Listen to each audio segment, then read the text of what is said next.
Hello coders. What we're going to look at in this little video is how do we actually set up the C++ random number generation situation. So if you're going to do the high-low guessing game, or if we just need a situation where we need to guess a random spot on a board, depending on what we're looking at doing, we need this computer to have a little bit of artificial intelligence, and it needs to get a little bit started with a random situation. So what I have here in this program, just to take a look at it, is I have a program that's not very random right now, but I'm looking for 50 different random numbers, and right now they're all 57, and that's because my random number starts at 57 and it never changes. So in my for loop, I've got to modify that. So I want to see different numbers. All right. So in here, the command to get the value of a random number. All right. So random number.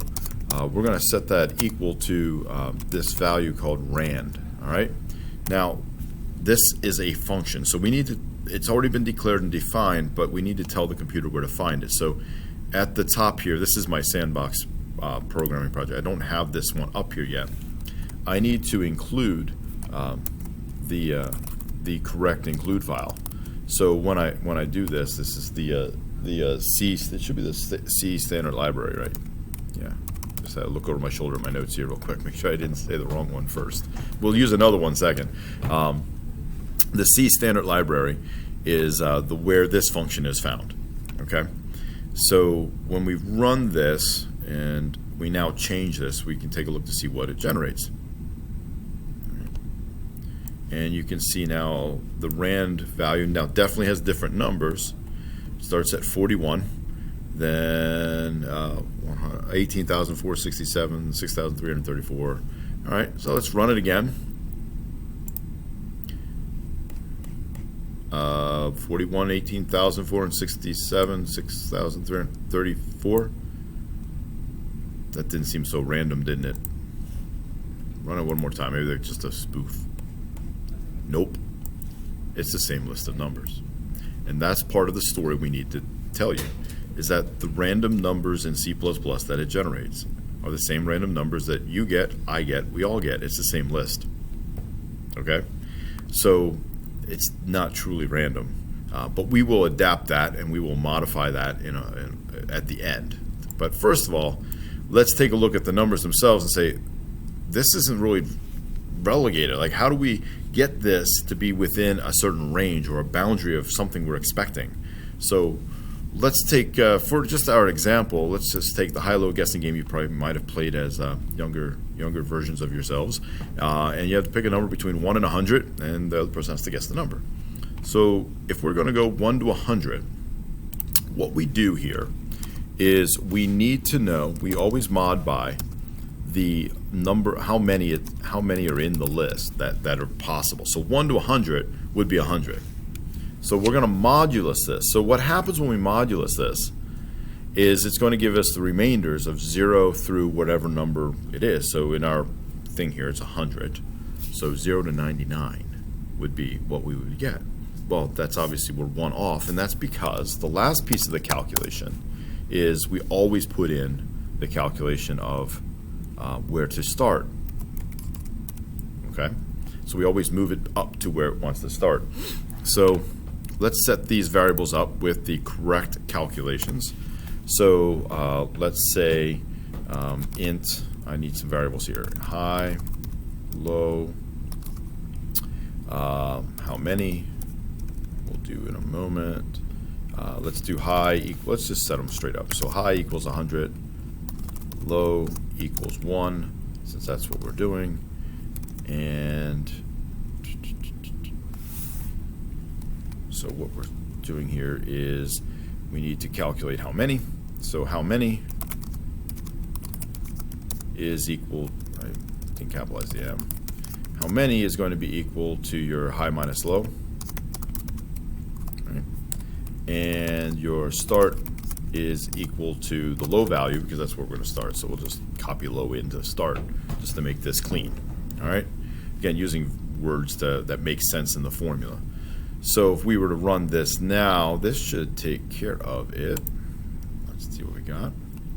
And we now notice we've all these numbers, they're all 1 to 100, somewhere all in there. All right, but they're the same list. Every time we play the game, it's going to end up the same. So notice that 41 that we had is now a 42, right? So because of that, it just because we have to add 1 to get us to the start. So let's run it again. Do we get that number again to start? And there it is, 42. All right, so that's still partly a problem. So if we're going to play this game every time, it's always going to have the same number we're guessing in the same sequence if you play it again and again and again. So it's not really going to be a fun game to play if you already know the answers to what we've done before. So what I would highly recommend is what we're going to do is we're going to seed the actual random number somewhere into the list based on time of day. And you're like, wow, that's kind of crazy because you're not clicking the run button at the same time of day, you know what I mean, as you did the last time. So it should go somewhere else in the list. So it's a crazy concept, but that's what's going to happen. So seed is going to equal, and we have this function called time, 0. So, and what we're going to need to do then is I need to say, well, time 0 is one of these functions, but it's not C standard library. We need to include this. This is in the time. I know it's kind of weird, but it's in the, I need C time or time. I forget. It's C time. Everything's C time now. Everything's with a C now. From when I first learned this a number of years ago. Apologize about that in the video there. So now that we have time actually going to be into the seed, we then create the actual command to actually generate that place in the list. So what we do is we just do srand, and we just type in seed. So srand is a function that says we're going to seed random. I need the seed value to do it, so my variable seed is going to say what time. I can put whatever number I want in there, but I'm going to use the time so that way it's always a different number. If I put a number in there, it's going to be the same number. It's just going to be repeating the same starting spot every time. So it doesn't get us what we want. So in this particular case, a couple things. So let's run this so you can see that what I mean, that this thing's now rolling with a different set. So now we start at 45. So I run it again, and I start at 62. So now I've gone somewhere else in the list. Every time based on time of day, when I hit run, it executes a different spot into the list. So it's kind of clever like that, so it never repeats the same moment. All right. The only way you'll get the same list if you're playing with somebody else is if you identically hit the same microsecond, hit that run button, and then it will find the same list if you have dueling computers. But pretty much the odds of that happening are slim to none. So let's just recap. So the rand number, all right, it generates some random integer. We need to curtail that into the range we want. So to do that, every time we take the random, we modulus by how many numbers are in our random range, and then we add to where we want to start that range at. All right. So if we wanted to do 10 to, let's say we want to do 10 to 20 or something. So the high number's that, and the low number's 10. Now we're going to do 20 minus 10. All right. And I almost forgot this. I need to add 1 in there. That's a big mistake. I got so excited that I forgot to put that back in there. We need 20 numbers. 10 numbers technically becomes 11 numbers because 20 to 10 is only, subtraction is 10, but 10, 11, 12, 13, 14, 15, 16, 17, 18, 19, 20. So I still need to get that extra value. All right. And now when we run this, we should be in good shape. So hopefully you kept the video rolling all the way through to this point, or else we have the wrong formula. All right, so there we have the range of numbers 10 to 20. And there's a 20 in there. There it is. There's a 20. And I saw some 10s. Yep, there's some 10s. So everything seems to be rolling well now. So we do that. And again, seeding random just allows me to get just a different list. If you don't want a different list because you're testing your program, then don't put srand and the seed lines in.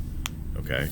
So do keep them away from your project until you're absolutely sure you're ready to now publish it, so you can really test it to make sure it works against other people and to see if it's playing well. Okay? All right, so I hope that helps.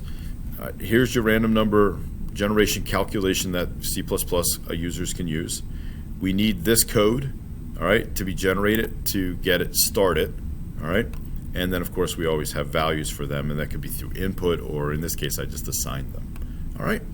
I hope you enjoyed the video. If you have any questions, feel free to reach out, and I'll answer below.